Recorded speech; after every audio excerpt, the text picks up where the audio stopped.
ಇಲ್ಲಿ ನಮಗೆ ಸುರೇಶ್ ಅಣ್ಣವ್ರು ಬಿಟ್ಟರೆ ನಮಗೆ ಮಿಕ್ತವ್ರು ಯಾರು ನಮಗೆ ಅಷ್ಟು ಗೊತ್ತಿಲ್ಲ, ಅವ್ರ ಬಗ್ಗೆ ಗೊತ್ತಿಲ್ಲ. ಇತ್ತೀಚೆಗೆ ಬಂದಿದ್ದಾರಂತೆ ಯಾರು ಬಿಜೆಪಿ ಮಂಜುನಾಥ್ ಅನ್ನೋರು.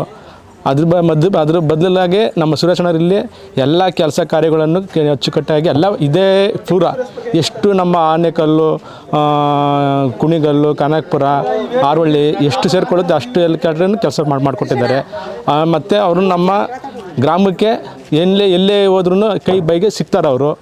ಅದರಿಂದ ನಮ್ಗೆ ಅವ್ರನ್ನ ಇಷ್ಟಪಡ್ತೀವಿ ಸರ್. ಆದರೆ ಎಂ ಪಿ ಆಗಿ ಏನು ಮಾಡಬೇಕು, ಇಡೀ ದೇಶದಲ್ಲಿ ನಂಬರ್ 1 ಅಂತಂದರೆ ಡಿ ಕೆ ಸುರೇಶ್ ಅಣ್ಣವರು ಕೆಲಸ ಮಾಡಿಕೊಟ್ಟಿದ್ದಾರೆ. ಇಡೀ ನಮ್ಮ ಭಾರತ ದೇಶದಲ್ಲಿ ಪ್ರಪ್ರಥಮ ಬಾರಿಯಾಗಿ ಇದು ನರೇಗಾ ಕೆಲಸ ತಂದವರೇ ಅವರು. ಇಡೀ ಏನು ಅನುದಾನ ಆಯಿತು 28 ನಮ್ಮ ಕರ್ನಾಟಕದಲ್ಲಿ 28 ಲೋಕಸಭಾ ಸದಸ್ಯರಿದ್ದಾರೆ. ಅದರಲ್ಲಿ ನಂಬರ್ 1 ಅಂತಂದರೆ ಡಿ ಕೆ ಸುರೇಶ್ ಅಣ್ಣವ್ರು ತಂದು ಏನಾಯಿತು ಅನುದಾನ ತಂದು ಬಡವ್ರಿಗೆ ಏನು ಬರಬೇಕು ಕೆಲಸ ಕಾರ್ಯಗಳು, ರೈತರಿಗೇನು ಯಾರು ತುತ್ತು ಕೊಟ್ಟು ದುಡ್ಡು ಕೊಟ್ಟೆ ಸಾಕಾಗಲ್ಲ. ರೋಡನ್ನು ಮಾಡಿಕೊಟ್ರೆ ಅಕ್ಕಪಕ್ಕ ಜಮೀನವ್ರಿಗೆ ಇದಾಗುತ್ತೆ. ಅಷ್ಟು ಕೆಲಸಗಳು ಅವರು ಮಾಡಿಕೊಟ್ಟಿದ್ದಾರೆ ನಮ್ಮ ಡಿ ಕೆ ಸುರೇಶ್ ಅಣ್ಣವರು. ಅವ್ರ ಕಂಡ್ರೆ ನಮಗೆ ಇಷ್ಟ, ನಾವು ಲೈಕ್ ಮಾಡ್ತೀವಿ ನಾವು ಅವ್ರನ್ನ.